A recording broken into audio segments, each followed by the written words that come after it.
പ്രിയപ്പെട്ട ഷാലോം പ്രേക്ഷകരെ, നിത്യജീവൻ്റെ പാതയിലേക്ക് സ്വാഗതം. യേശുക്രിസ്തു ഒരു വ്യക്തിയിൽ രൂപപ്പെടാൻ തുടങ്ങുമ്പോൾ അവൻ സഭയിലെ ഏത് ജീവിതാന്തസ്സിലുള്ളവനായാലും, പ്രത്യേകിച്ച് മാമോദിസായുടെ ഫലം പുറപ്പെടുവിക്കുക എന്ന് പറയുമ്പോൾ അത് പ്രേക്ഷിത പ്രവർത്തനമായി സമൂഹത്തിലേക്ക് ഒഴുകേണ്ടി വരും. വിൻസെൻ്റ് പോൾ സൊസൈറ്റിയിലെ ആധ്യാത്മികതയിലെ കരിസ്മാറ്റിക് നവീകരണത്തിൻ്റെ പരിശുദ്ധാത്മാവിലുള്ള ജ്വലനം കടന്നു വന്നപ്പോൾ മാനന്തവാടിക്കാരനെങ്കിലും ഇപ്പോൾ കോഴിക്കോട് ദേവഗിരിക്കടുത്ത് താമസിക്കുന്ന ജിജിയിൽ ദൈവത്തിൻ്റെ കൃപ എപ്രകാരം പ്രവർത്തിച്ചുവെന്നും അദ്ദേഹത്തിലൂടെ ഒഴുകി വന്ന പ്രേക്ഷിത ചൈതന്യം കാരുണ്യ പ്രവൃത്തിയായി മെഡിക്കൽ കോളേജിലെ രോഗികൾക്ക് മരുന്നായും ഭക്ഷണമായും സാന്നിധ്യമായും ഉപദേശമായും സഹായമായും തീർന്നുവെന്ന് കാണുവാനായി ദേവഗിരിയിലുള്ള ജിജി ജോർജിൻ്റെ ഭവനത്തിലേക്ക് നമുക്ക് പോകാം. ദൈവത്തിൻ്റെ സ്നേഹം നെഞ്ചിലേറ്റുവാങ്ങിയ സമറിയാക്കാരൻ, പള്ളിയോടും പാവങ്ങളോടും അടുപ്പമുള്ള കാരുണ്യപ്രവർത്തകൻ ജിജി ജോർജ് കച്ചിറയിൽ. കുടുംബത്തോടൊപ്പം കാരുണ്യപ്രവർത്തനത്തിൽ ഏർപ്പെട്ടിരിക്കുന്ന ഇദ്ദേഹത്തിൻ്റെ ജീവിതം നമ്മുടെ ജീവിത വഴികളിലും കാരുണ്യത്തിൻ്റെ നീർച്ചാലുകൾ ഒഴുക്കാൻ കാരണമാകും.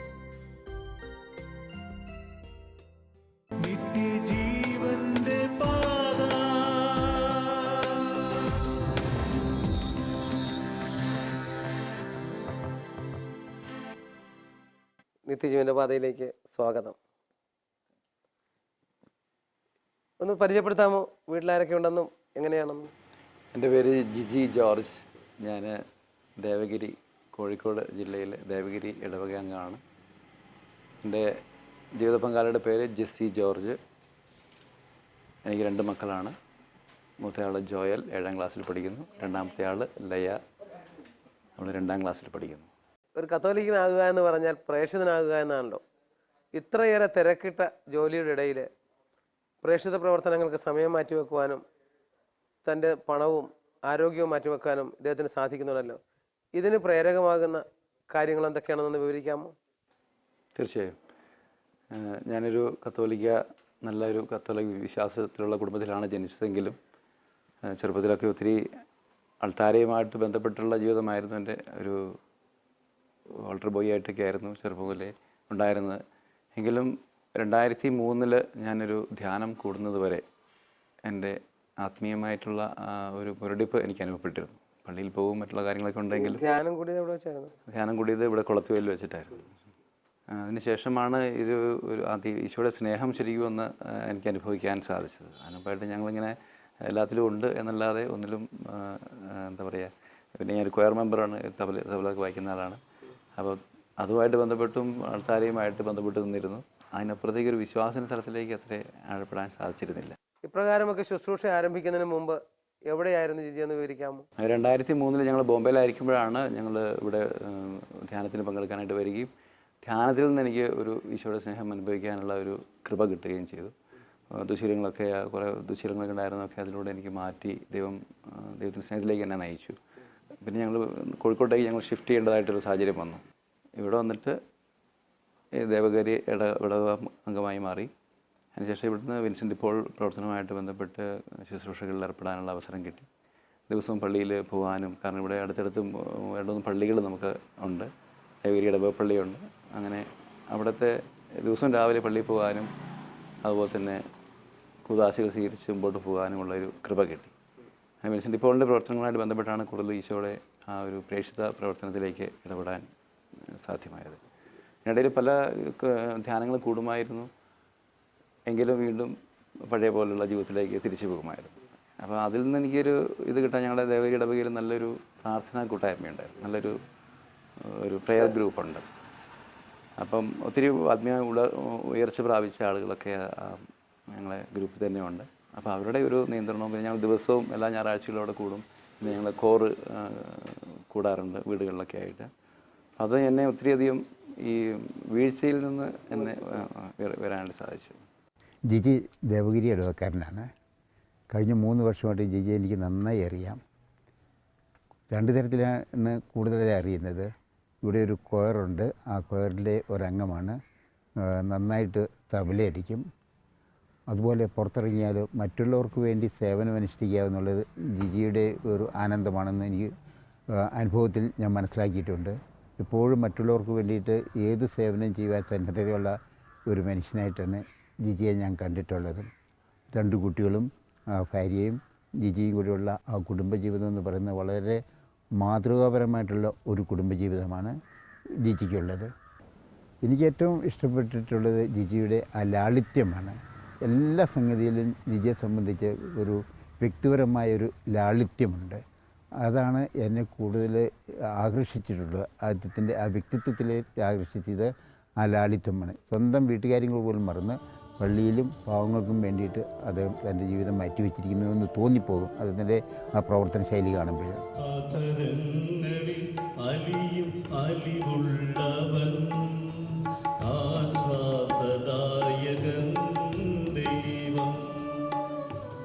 ദേവാലയ സംഗീതത്തിലും സജീവമായി പങ്കെടുക്കുന്നതിലൂടെ തൻ്റെ കഴിവുകളെ ദൈവസന്നിധിയിൽ സമർപ്പിക്കാനും ദൈവമഹത്വത്തിൻ്റെ അടയാളമായി തീരാനും ഈ സഹോദരന് കഴിയുന്നു.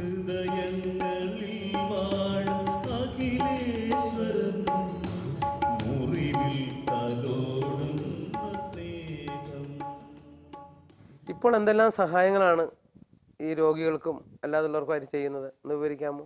ഞങ്ങൾ രാവിലെ പള്ളിയിൽ പോയതിന് ശേഷം നേരെ ആശുപത്രി മെഡിക്കൽ കോളേജിൻ്റെ അടുത്താണ്. അപ്പോൾ ആശുപത്രിയിൽ പോകും. അവിടെ രോഗികൾ ഞങ്ങൾ ആദ്യം അവിടെ ഭക്ഷണത്തിൻ്റെ ഒരു ശുശ്രൂഷയായിരുന്നു ചെയ്തുകൊണ്ടിരുന്നത്. ഉച്ചയ്ക്ക് ഏകദേശം ഒരു 500 ആൾക്കുള്ള ഭക്ഷണം കൊടുക്കുമായിരുന്നു. പിന്നീട് അത് കോഴിക്കോട് കോർപ്പറേഷൻ ആ ശുശ്രൂഷ ഏറ്റെടുക്കുകയും അവരിപ്പോൾ 2000-ഓളം ആൾ എല്ലാ രോഗികൾക്കും നിർത്തനായിട്ടുള്ള എല്ലാ രോഗികൾക്കും അല്ലെങ്കിൽ അവിടെ അഡ്മിറ്റ് ആയിട്ടുള്ള എല്ലാവർക്കും ഭക്ഷണം കിട്ടുന്ന ഒരു ശുശ്രൂഷയായിട്ട് അതിനെ മാറ്റി സർക്കാർ തലത്തിൽ തന്നെ അത് ഏറ്റെടുത്തു. അതിനുശേഷം ഞങ്ങൾ ചെയ്യുന്നത് മരുന്നിൻ്റെ ഡിസ്ട്രിബ്യൂഷനാണ്.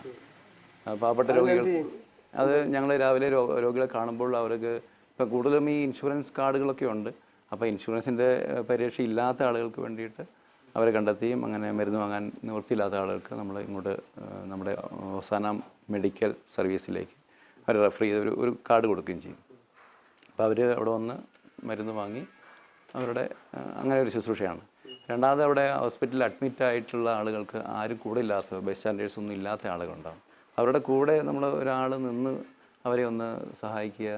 അങ്ങനെയുള്ള ഒരു ഓപ്പറേഷനൊക്കെ ചെറിയ ഇപ്പോൾ എല്ലിൻ്റെയൊക്കെ പൊട്ടിയ കേസുകളൊക്കെ ആണെങ്കിൽ ഒരു ഓപ്പറേഷന് ഒരാൾ ബൈ സ്റ്റാൻഡർ ഉണ്ടെങ്കിൽ അത് അവിടെ നിന്ന് നടന്നു പോകും.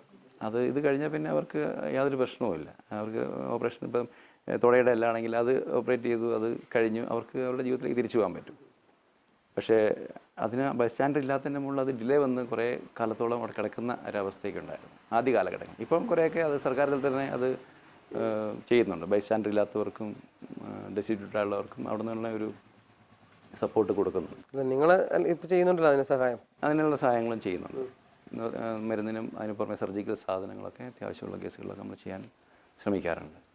പിന്നെ ഈ രോഗികൾ, ആരുമില്ലാത്ത രോഗികൾ, അവർ ഡിസ്ചാർജ് ആയി കഴിയുമ്പോൾ അവർക്ക് പോകാനൊരു സ്ഥലമില്ലാത്തൊരവസ്ഥ പലപ്പോഴും കാണാറുണ്ട്. അപ്പം അങ്ങനെയുള്ളവരെ ഇങ്ങനെ വൃദ്ധസദനങ്ങളിൽ അല്ലെങ്കിൽ ഈ ഹോം ഓഫ് ലവ് അങ്ങനെയുള്ള കുറേ സ്ഥാപനങ്ങളുണ്ട് അവിടെ പരിചയപ്പെടുത്തുകയും അവിടെ എത്തിക്കുകയും കൊണ്ടുവന്നാക്കുകയൊക്കെ ചെയ്യാറുണ്ട്. വളരെയധികം പേരെ രോഗിലേപനത്തിന് സഹായിക്കാൻ സാധിക്കുന്നുണ്ടല്ലേ?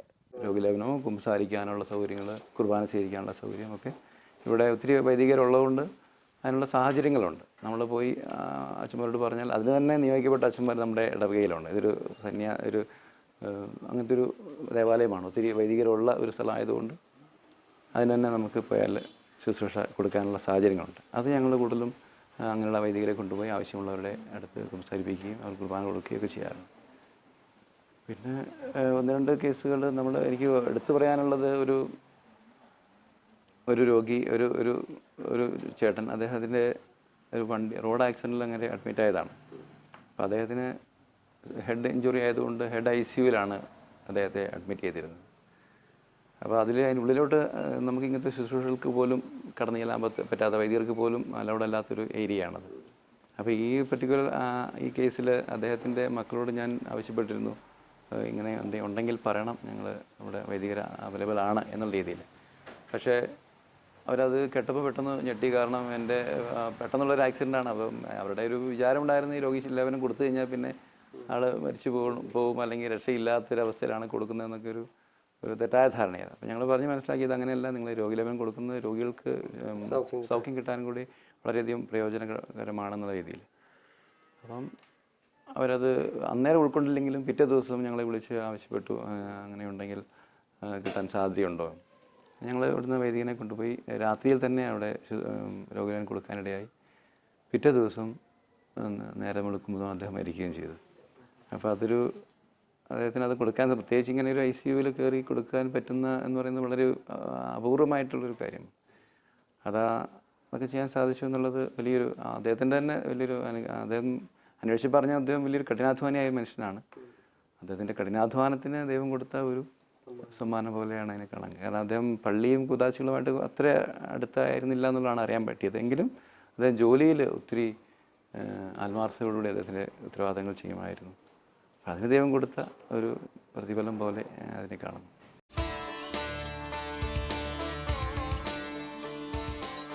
ജിജിയുടെയും കൂട്ടരുടെയും രോഗികൾക്കിടയിലുള്ള പ്രവർത്തനം നാം കണ്ടു പഠിക്കേണ്ടതാണ്.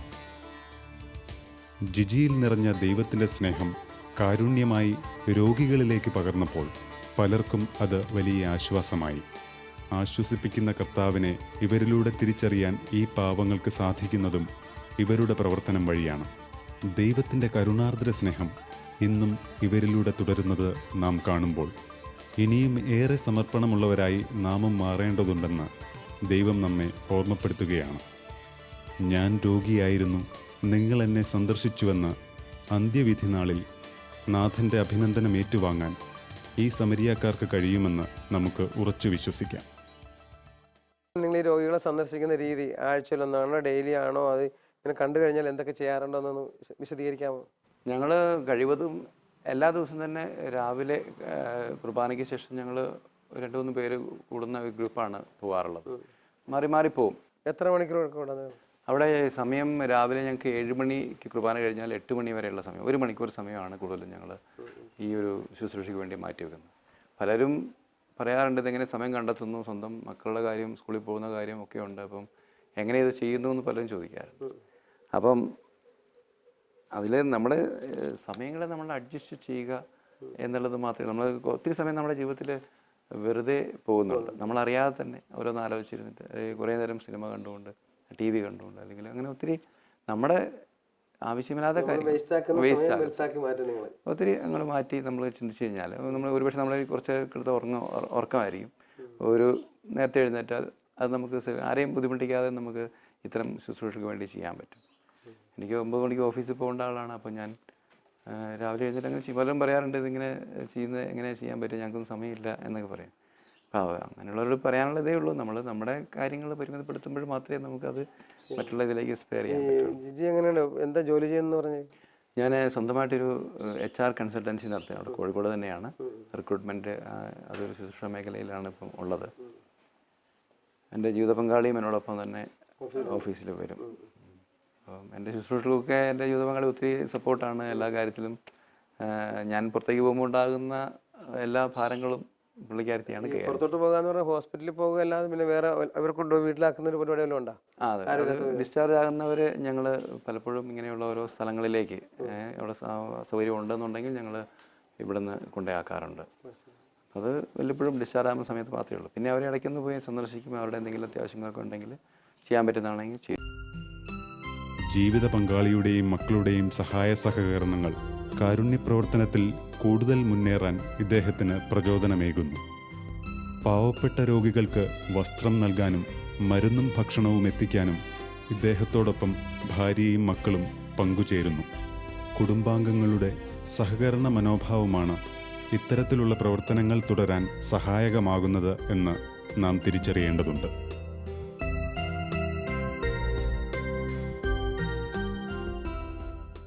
ഏതെങ്കിലും രോഗികളെ സൗഖ്യം കിട്ടിയതിന് ശേഷമോ അല്ലാതെയോ അവരെ സഹായിക്കേണ്ടി വന്ന അവസരത്തിൽ ബുദ്ധിമുട്ട് തോന്നിയിട്ടുള്ള സന്ദർഭങ്ങൾ എന്തെങ്കിലും ഉണ്ടായിട്ടുണ്ടോ? ഉണ്ട്. ഒരു സന്ദർഭത്തിൽ ഒരു നോർത്ത് ഇന്ത്യൻ തൊഴിലാളി, അദ്ദേഹം ഈ ബിൽഡിംഗ് വർക്കിന് വരുന്ന ഒരാളായിരുന്നു. ബിൽഡിങ്ങിന് മുകളിൽ നിന്ന് വീണിട്ട് നടുവിന് ക്ഷതം പറ്റി തളർന്നു കിടക്കുന്ന ഒരു രോഗിയായിരുന്നു. അദ്ദേഹത്തിനെ ഡിസ്ചാർജ് ആക്കി, അദ്ദേഹത്തിന് നാട്ടിലേക്ക് പോകണം, ബംഗാളിലേക്ക് പോകണം. അപ്പം ഡിസ്ചാർജ് ആക്കി. പക്ഷേ അദ്ദേഹത്തിന് കൂടെ ആളില്ലാത്തതുകൊണ്ട് അവിടുന്ന് ഹോസ്പിറ്റലിൽ വിട്ടിട്ടില്ല അവിടെ. ഈ സന്ദർഭത്തിൽ ഞങ്ങൾ ഇവിടുന്ന് മരുന്ന് കൊടുക്കുന്ന ഒരു രോഗിയായതുകൊണ്ട് ഞങ്ങൾ മിക്ക ദിവസം തന്നെ പോകുമ്പോൾ കാണുമായിരുന്നു. അദ്ദേഹം ഇങ്ങനെ എന്നോട് പറഞ്ഞു, ഇങ്ങനെ മലപ്പുറം ജില്ലയിൽ അയക്ക് താമസ സൗകര്യമുണ്ട്, എന്നെ അവിടെ ഒന്ന് കൊണ്ടാക്കിയാൽ മാത്രം മതി എന്ന് അദ്ദേഹം പറഞ്ഞു. അപ്പം ഞങ്ങൾക്ക് ഇവിടെ ഒരു ആംബുലൻസ് സർവീസും കൂടി ഉണ്ടായിരുന്നു അന്ന്, ഇപ്പോൾ അതില്ല. ആ ആംബുലൻസിൽ ഞങ്ങൾ ഇദ്ദേഹത്തെ ഡിസ്ചാർജ് ആക്കി. ആംബുലൻസിൽ പോകുന്ന വഴിക്കാണ് ഇദ്ദേഹം പറയുന്നത് അവിടെ ഇങ്ങനെ ഒരു സ്ഥലമില്ല. അപ്പോൾ ഇദ്ദേഹത്തിന് തളർന്നു കിടക്കുന്ന ഒരാൾ വേറെ സ്ഥലത്തേക്ക് കൊണ്ടുപോകാൻ പെട്ടെന്ന് സാധിക്കില്ല. ഇദ്ദേഹം പറയുന്നത് അങ്ങനെ എനിക്ക് നാട്ടിലേക്ക് പോകണം, ബംഗാളിലേക്ക് പോകണം. ഈ ഒരു അവസ്ഥയിൽ ബംഗാളിലേക്ക് അദ്ദേഹത്തെ വിടാനായിട്ട് ഒരു നിവൃത്തിയില്ല. അപ്പം പിന്നെ ഞങ്ങൾ എന്ത് ചെയ്യണമെന്ന് ആലോചിച്ചു. അപ്പം ഇദ്ദേഹം പറഞ്ഞു, എന്നെ ഞങ്ങൾ ട്രെയിൻ കയറ്റി വിട്ടാൽ മതി, ഞങ്ങൾ പോയിക്കോളാം. അപ്പോൾ അദ്ദേഹത്തിൻ്റെ കൂടെയുള്ള കുറേ ആൾക്കാരുണ്ട്, അവരുടെ കൂടെ ഇവിടെ തൊഴിലിനായിട്ട് വന്ന കുറേ ആൾക്കാരുണ്ട്, അവരുടെ കൂടെ പോയിക്കോളാം എന്ന് പറഞ്ഞു. ഇത് പറഞ്ഞെങ്കിൽ ഞങ്ങൾ റെയിൽവേ സ്റ്റേഷനിൽ കൊണ്ടുപോയി ടിക്കറ്റൊക്കെ എടുത്ത് എല്ലാം റെഡിയാക്കി പുള്ളിക്കാരനെ ട്രെയിനിലേക്ക്. അപ്പം നമുക്ക് റിസർവേഷൻ ഒന്നും പെട്ടെന്ന് കിട്ടില്ല. അപ്പോൾ അദ്ദേഹം പറഞ്ഞു, കുഴപ്പമില്ല, ഞങ്ങൾ കിടന്നോളാം. അപ്പോൾ ഞങ്ങൾ ട്രെയിനിലേക്ക് കയറ്റാനായിട്ട് നിങ്ങൾക്ക് ഭയങ്കര റഷാണ് ട്രെയിനിലേക്ക്. അപ്പോൾ ഇവർ ഒത്തിരി പേരുണ്ട്, ഇവർ ഒരു 100-150 ആൾക്കാർ ഇവരുടെ ആൾക്കാരുണ്ട്. അപ്പോൾ അവരാരും ഇവരെ ഇങ്ങനെ എടുത്ത് കിടത്താൻ പോലും തയ്യാറാവുന്നില്ല. അപ്പോൾ ഞങ്ങൾ ചോദിച്ചു, എന്താ നിങ്ങൾ ഇവരെ കൊണ്ടുപോകാൻ, നിങ്ങളുടെ കൂടെ കൊണ്ടുപോകേണ്ട ആൾക്കാരല്ല, നിങ്ങൾ കൂടെ കൊണ്ടുപോയിക്കൊള്ളേ, അവിടെ ഇപ്പം ട്രെയിൻ മാറിക്കയറിയൊക്കെ പോകണം, നേരിട്ടുള്ള ട്രെയിനില്ല. അപ്പോൾ ആരും തയ്യാറല്ല, ആരും എടുക്കുന്നില്ല. അപ്പോൾ ഇങ്ങനത്തെ അവസ്ഥയിൽ എങ്ങനെ അവിടെ ഇട്ടിട്ട് പോരാനും പറ്റില്ല. അപ്പം ഇവരപ്പോഴും ആവശ്യപ്പെടുന്നത് ഞങ്ങൾക്ക് പൈസ വേണം. അപ്പോൾ കൂടെയുള്ള ആളുകൾ പൈസ അവർ കരുതിയതെന്തോ നമ്മുടെ ഇതാണ്, അപ്പം അവർക്കെന്തെങ്കിലുമൊക്കെ പൈസ കിട്ടുമെന്നുള്ളൊരു പ്രതീക്ഷയിലാണ് അവർ ചോദിച്ചത്. അപ്പം ഞങ്ങൾ പറഞ്ഞു, സഹോദരങ്ങൾ, ഇത് ഞങ്ങളെ ഇങ്ങനെയുള്ള ഒരു ഇതിൽ ചെയ്യുന്നതാണ്. അവർ കരുതിയത് ഞങ്ങളെ ഈ ബിൽഡിങ്ങിന് ഞങ്ങൾ ഒരുപക്ഷെ ബിൽഡിങ്ങിൻ്റെ ഓണറായിരിക്കുന്നു, അവർ അങ്ങനെ കരുതിയിട്ടായിരിക്കും അവർ പറഞ്ഞത്. ഞങ്ങൾ തിരുത്തി കൊടുത്തു, അങ്ങനെയല്ല, നിങ്ങൾ ആശുപത്രിയിൽ നിന്ന് പരിചയപ്പെട്ടതാണ്, ഇപ്പം ഇവരെ നാട്ടിലേക്ക് കൊണ്ടുപോകണം. നിങ്ങൾ അവശനാണ് തീർത്ത് അവശനാണ്, നടുവ് ഒടിഞ്ഞ ആളാണ്. അപ്പം അങ്ങനെ കിടന്നിട്ടാണ് പോകുന്നത്. അപ്പം അങ്ങനെ പിന്നെ അവരെല്ലാം കൂടെ സഹകരിച്ച് അവർ കൊണ്ടുപോയി. പക്ഷേ ഒരു പെട്ടെന്നൊരു നിമിഷത്തിൽ ട്രെയിൻ വന്ന് നിൽക്കുന്നു, പോകാൻ തുടങ്ങുന്നു, എന്ത് ചെയ്യണം, എങ്ങോട്ട് പോകണം. അവിടെ നിന്ന് എടുത്തില്ലെങ്കിൽ പിന്നെ എങ്ങോട്ട് കൊണ്ടുപോകാൻ പറ്റില്ല, പെട്ടെന്നൊരവസ്ഥയിലായി.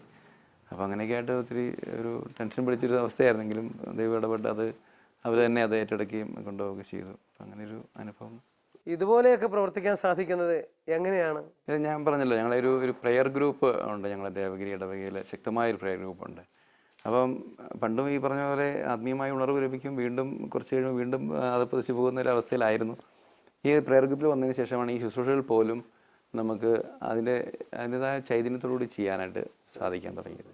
ഇതിൽ വന്നു കഴിഞ്ഞപ്പോൾ ഈ പ്രെയറിൻ്റെ അല്ലെങ്കിൽ ഈശോയുടെ സ്നേഹത്തിൻ്റെ ഒരു ബഹിർസ്ഫുരണം എന്ന രീതിയിൽ ഈ ശുശ്രൂഷകളെ കാണാൻ തുടങ്ങിയപ്പോഴാണ് അത് എനിക്ക് ആ ഒരു ചൈതന്യത്തിലാണ് ചെയ്യാൻ പറ്റിയത്.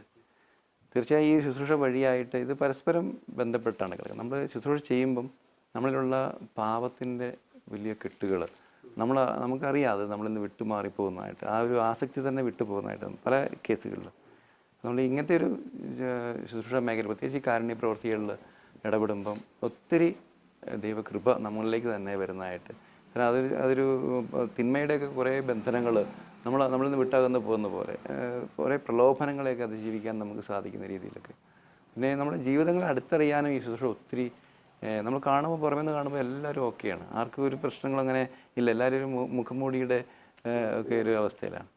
അവരുടെ ജീവിതങ്ങളെ അടുത്തറിയാനായിട്ട് ഈ ശുശ്രൂഷകൾ ഒത്തിരി സഹായിക്കുന്നുണ്ട്. നമ്മൾ ആശുപത്രിയിൽ പോകുമ്പോഴാണെങ്കിൽ അവരുടെ ഉള്ളിൽ നിന്നിങ്ങനെ അവരുടെ വിഷമങ്ങളും വേദനകളും ഒക്കെ നമ്മളോടിങ്ങനെ ഷെയർ ചെയ്യുമ്പോൾ നമുക്കറിയാം മിക്ക കുടുംബ ബന്ധങ്ങളിലുള്ള തകർച്ചകളും ഒക്കെ നമുക്കിവിടെ അറിയാൻ പറ്റും. പാപത്തിൻ്റെ ഒത്തിരി ബന്ധനങ്ങൾ, മദ്യപാനത്തിൻ്റെയും മറ്റ് ചിത്തയായിട്ടുള്ള വഴികളുടെയും അതിൻ്റെ ബന്ധനത്തിൽ പോയിട്ട് നശിച്ചു പോയ അനേകം ആളുകൾ, നല്ലൊരു ശതമാനം ആളുകൾ, പ്രത്യേകിച്ച് സമൂഹത്തിൻ്റെ താഴെക്കിടയിലുള്ളവരാണ് കൂടുതലും ഈ മെഡിക്കൽ കോളേജിലുള്ള ശുശ്രൂഷ അവിടുത്തെ ട്രീറ്റ്മെൻറ്റൊക്കെ എടുക്കാറുള്ളത്.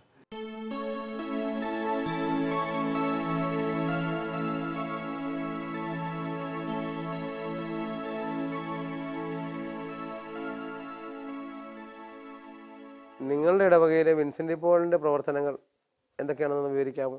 വിൻസെൻ്റ് പോളിൻ്റെ ഇവിടെ ഞങ്ങൾക്ക് ദത്തുകുടുംബ പ്രവർത്തനങ്ങൾ ഉണ്ട്. 8ഓളം ഞങ്ങൾ കോൺഫറൻസ്, ഇവിടെ 3 കോൺഫറൻസാണ് ദേവഗിരിയിലുള്ളത്. അത് 3 കോൺഫറൻസ്, ഞങ്ങളുടെ കോൺഫറൻസിന് 7ഓളം ദത്തുകുടുംബങ്ങളുണ്ട്. പിന്നെ ഈ മരുന്നിൻ്റെ ഡിസ്ട്രിബ്യൂഷനുമായിട്ട് ബന്ധപ്പെട്ടുള്ള കാര്യങ്ങൾക്ക് വേണ്ടിയിട്ടുള്ള, പിന്നെ ഭവന നിർമ്മാണം, തീരെ പാവപ്പെട്ട ആളുകൾ വീട് വെച്ച് കൊടുക്കാറുണ്ട്. വർഷത്തിൽ ഒരു വീടെങ്കിലും ചുരുങ്ങിയത് വെക്കാറുണ്ട് ഞങ്ങൾ ഇടവകയുടെ ഇതിൽ. പിന്നെ ഇടവകയായിട്ട് ബന്ധപ്പെട്ട് തന്നെ വേറെയും ഉണ്ട്. രൂപതയിൽ നിന്നുള്ള സഹായത്തോടു കൂടി ചെയ്യുന്ന ഭവനനിർമ്മാണ മേഖലകൾ വേറെയുണ്ട്.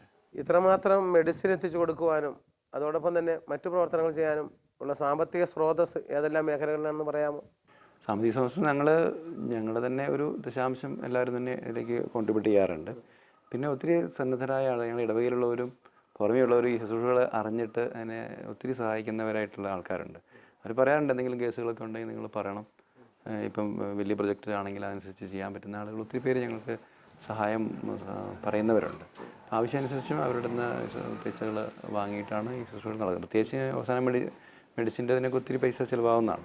അത് ഇടവകയിൽ ഞങ്ങൾ പള്ളിയിൽ തന്നെ ബോക്സ് വെച്ചിട്ടുണ്ടായിരുന്നു.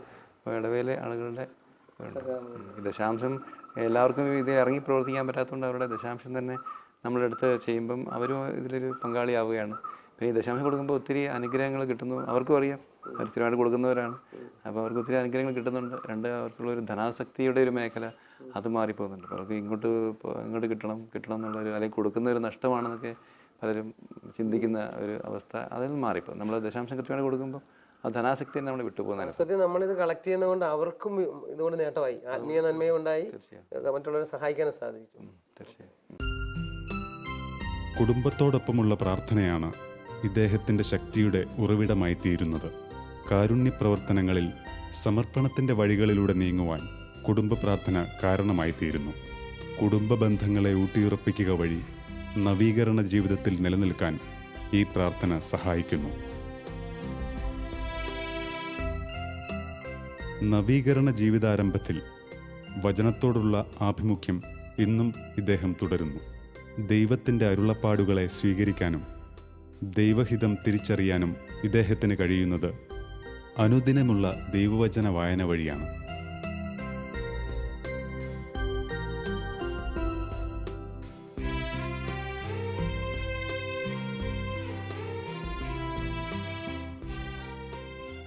വാസ്തവത്തിൽ ജിജിയുടെ ഈ ചെറിയ അനുഭവങ്ങളിലൂടെ നടന്നു പോകുമ്പോൾ ഞാൻ ഓർക്കായിരുന്നു, പലർക്കും ജീവിതത്തിൽ ഒന്നും ചെയ്യാനില്ല എന്ന മട്ടിലെ ജോലി കഴിയുക, വീട്ടിൽ വരിക, ടി വി വെക്കുക, വേറെ ചിലരാണെങ്കിൽ ഒരുപാട് കൂടി അഡ്വാൻസ് ആയിട്ടുള്ള ആൾക്കാരെന്ന് പറഞ്ഞാൽ ഇത്രയും മദ്യമൊക്കെ വാങ്ങിച്ചു കൊണ്ടുവന്ന് ഫ്രിഡ്ജിൽ വെച്ചിട്ട് അതുമൊക്കെ അടിച്ച്, പിന്നെ പിള്ളേരുടെ കാര്യം ശ്രദ്ധിച്ച്, അത് തന്നെ അതിന് സമയമില്ലെന്ന് പറഞ്ഞുകൊണ്ട് പരസ്പരം കലഹിച്ചും, ടി വിയുടെ മുമ്പിലിരിക്കാൻ സമയമില്ലാത്ത ഭാര്യ, അതിന് തന്നെ സമയം തികയാത്ത ഭാര്യ, ഭർത്താവിനാണെങ്കിൽ ഒരു അറ്റൻഷൻ കിട്ടുന്നില്ലെന്നുള്ള പ്രശ്നം, ഒരു 100 പ്രശ്നങ്ങളുടെ നടുവിലാണ് പല കുടുംബങ്ങളും. അങ്ങനെയുള്ള വ്യക്തികളുടെ ജീവിതത്തിൽ ജിജി ഇപ്പോഴനുഭവിക്കുന്ന ആത്മീയ ആനന്ദവും ജിജിയുടെ കുടുംബവും അനുഭവിക്കുന്ന സ്വാതന്ത്ര്യവും ഒക്കെ കാണാനിടയായിട്ടുണ്ട്. തീർച്ചയായിട്ടും അവരുടെ ഈ ജിജിയുടെ അനുഭവങ്ങളൊക്കെയും മറ്റു പലരുടെയും ഉള്ളിൽ ഉണർന്നു കിടക്കുന്ന സ്വാർത്ഥതയും അതോടൊപ്പം തന്നെ പങ്കുവയ്ക്കായ്മയും, ഇത് രണ്ടുമാണ് ഇന്നത്തെ മനുഷ്യനെ ഭരിക്കുന്ന ഏറ്റവും വലിയ തിന്മ. ഒന്നവൻ സ്വാർത്ഥനാണ്, തൻ്റെ കാര്യം മാത്രം. രണ്ടാമത് കിട്ടുന്നതൊക്കെ തനിക്ക് മാത്രമുള്ളതാണെന്നുള്ള ധാരണയും. അങ്ങനെ സ്വാർത്ഥതയിൽ നിന്നുള്ള മോചനവും പങ്കുവയ്ക്കുന്നതിനുള്ളൊരു ആഗ്രഹവും അനേകരിൽ ജനിപ്പിക്കുമെന്നുള്ളത് ഉറപ്പാണ്. ഷാലോം ടിവിക്ക് വേണ്ടി ഇത്രയും സമയം ചെലവഴിക്കുകയും ഞങ്ങളോട് സഹകരിക്കുകയും തൻ്റെ ജീവിതത്തിലെ അനുഭവങ്ങളൊക്കെയും പങ്കുവയ്ക്കുകയും ചെയ്ത ജിജിക്ക് പ്രത്യേകമായ ഷാലോം ടിവിയുടെ പേരിൽ നന്ദി. രോഗി ശുശ്രൂഷയിലൂടെ ദൈവത്തിൻ്റെ സൗഖ്യം അനേകർക്ക് പകരുന്ന ജിജിയും കുടുംബവും നിത്യത ലക്ഷ്യമാക്കി നടന്നു നീങ്ങുന്നു. നമ്മുടെ മുമ്പിൽ ഒരു വെല്ലുവിളിയായി, നിത്യജീവൻ്റെ പാതയിലൂടെ മുന്നേറാനുള്ള ആഹ്വാനവുമായി. പ്രിയപ്പെട്ടവരെ, നമ്മൾ ജിജിയുടെ ജീവിതത്തിലൂടെ കടന്നുപോയപ്പോഴേ കണ്ടത്, അദ്ദേഹം ആഴ്ചയിലൊരിക്കൽ നടക്കുന്ന പ്രാർത്ഥനാ ഗ്രൂപ്പിൽ പോവുകയും നവീകരണത്തിലൂടെ ലഭിച്ച ആത്മനിറവിൽ വളരുകയും ചെയ്തപ്പോൾ അത് ദിവ്യകാരുണ്യമായി അല്ലെങ്കിൽ കാരുണ്യ പ്രവൃത്തിയായി മെഡിക്കൽ കോളേജിലെ രോഗികൾക്കും അതോടൊപ്പം തന്നെ തന്നോടൊത്ത് കുറേ പ്രേക്ഷിതരെ കൂടെ രൂപപ്പെടുത്തി ഒരുമിച്ച് പ്രവർത്തിക്കത്തക്ക രീതിയിൽ സഭയിൽ അൽമേയർ ഏറ്റവും കൂടുതൽ പ്രവർത്തിക്കുന്ന സംഘടനയായ ഒരു വിൻസെൻഷ്യം മെമ്പറായി പ്രവർത്തിക്കുവാനും സാധിച്ചതെന്ന് നമ്മൾ കണ്ടു. നമ്മുടെയൊക്കെ ജീവിതങ്ങളിൽ നമ്മുടെ മാത്രം കാര്യം ശ്രദ്ധിച്ചുകൊണ്ട് ജീവിക്കുവാനുള്ള ജീവിതമല്ല ഒരു ക്രൈസ്തവൻ്റെത്. കാരണം ദൈവപുത്രനായ മിശിഹ ഇവിടെ വന്ന് തനിക്ക് വേണ്ടി ജീവിക്കാതെ നമുക്ക് ഓരോരുത്തർക്കും വേണ്ടി ജീവിച്ച്, നമ്മളെ സ്നേഹിച്ച്, നമ്മെ സേവിച്ച്, നമുക്ക് വേണ്ടി ജീർണിച്ച് ഇല്ലാതായ ജീവിതം, അവനെ സ്നേഹിക്കുന്നവൻ അവനെ അനുകരിക്കേണ്ടവരാണ്. അതിനുള്ള ചെറിയ ചെറിയ അവസരങ്ങളാണ് ഇതുപോലുള്ള പ്രേക്ഷിത രംഗങ്ങൾ. അതിലേക്ക് കടന്നു വരുവാൻ നമ്മുടെ ഓരോരുത്തരുടെയും മനസാക്ഷിയിൽ ഉറങ്ങിക്കിടക്കുന്ന പ്രേക്ഷിത ചൈതന്യത്തെ ഉണർത്തുവാൻ ഈ എപ്പിസോഡ് സഹായകമാകട്ടെ. മറ്റൊരു സന്ദേശവുമായി നിത്യജീവൻ്റെ പാതയിൽ അടുത്ത ആഴ്ചയിൽ കണ്ടുമുട്ടാം.